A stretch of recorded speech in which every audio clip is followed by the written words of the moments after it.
The UN is a testimony to the agreed principles and shared objectives of the world order. Respect for international law and commitments are among the foremost in that regard. If we are to ensure global security and stability, then it is essential that those who seek to lead set the right example.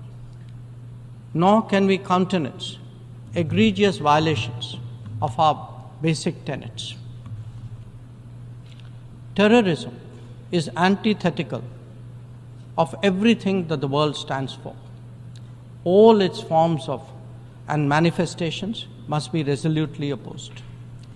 The sanctioning of global terrorists by the United Nations should also not be impeded for political reasons.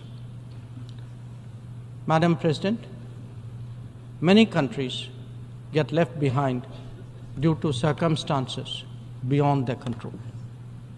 But some make conscious choices with disastrous consequences.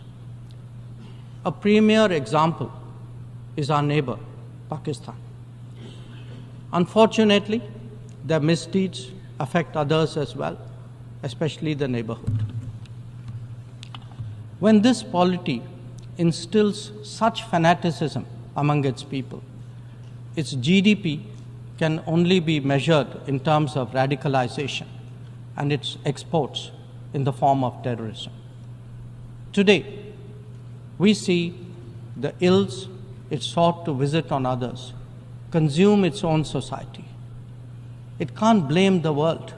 This is only karma.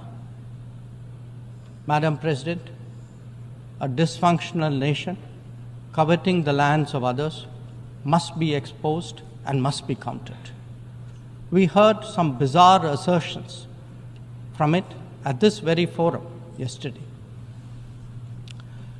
So let me make India's position perfectly clear. Pakistan's cross-border terrorism policy will never succeed, and it can have no expectation of impunity.